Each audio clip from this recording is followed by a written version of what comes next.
Neat paper leakage వల్ల లక్షలాది మంది విద్యార్థుల జీవితాలు అంధకారంలో పడ్డాయని సిపిఐ మాజీ ఎమ్మెల్యే చాడ వెంకట్రెడ్డి ఆవేదన వ్యక్తం చేశారు. కరీంనగర్ మీడియా సమావేశంలో ఆయన మాట్లాడారు.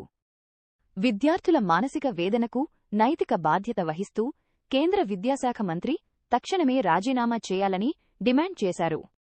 దేశ రాజధాని ఢిల్లీలో విద్యార్థుల తల్లిదండ్రులు శాంతియుతంగా జరుపుతున్న ఆందోళనలపై పోలీసులు లాఠీచార్జ్ చేయడమణచివేయాలని చూడటం ప్రజాస్వామ్య విరుద్ధమన్నారు.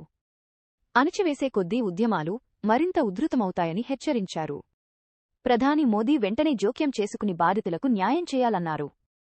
న్యాయం జరిగే వరకు సిపిఐ అండగా ఉంటుందని చాడ స్పష్టం చేశారు.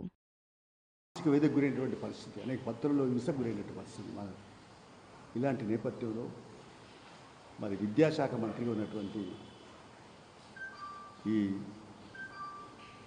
ప్రధాని రాజీనామా చేయాలని చెప్పి డిమాండ్ పెడితే దానికి ఇప్పటికీ నరేంద్ర మోడీ నోరు మెదపట్లేదు. అంటే విద్యాశాఖ మంత్రి రాజీనామా పెట్టాలని డిమాండ్.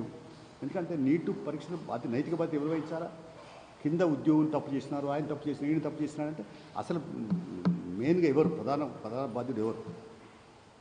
విద్యాశాఖ మంత్రి ఆయన కంట్రోల్ పరిధిలో ఉన్నది కాబట్టి ఆయన బాధ్యత వహించి రాజీనామా చేయాలని డిమాండ్.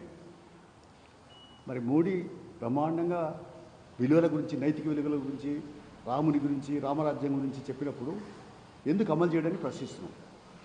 అందుకనే ఇంత లాఠీ చార్జీ, భాషా ప్రయోగాలు, చలో పార్లమెంటు పెడితే ఇంత దుందుడుకు పద్ధతులలో పోలీసు బలప్రయోగం ఉపయోగించి ఉద్యమాలు అంచేయాలని చూస్తే ఉద్యమాలు పెరుగుతాయి, ఇంకా అంచబడాయి. ఎంత ఒక బంతిని కిందికి కొడితే అది పైకి పోతుంది. అలాంటి పరిస్థితి రాబోతుంది. అంటే ఇక్కడ నరేంద్ర మోడీ రాజ్యంలో, పరిపాలనలో ప్రజలకి రక్షణ లేనటువంటి పరిస్థితి ఏర్పడుతుంది. కాబట్టి తీవ్రంగా ఖండిస్తున్నాం. తక్షణమే విద్యాశాఖ మంత్రి ప్రధాని రాజీనామా చేయాలని డిమాండ్ చేస్తున్నాం.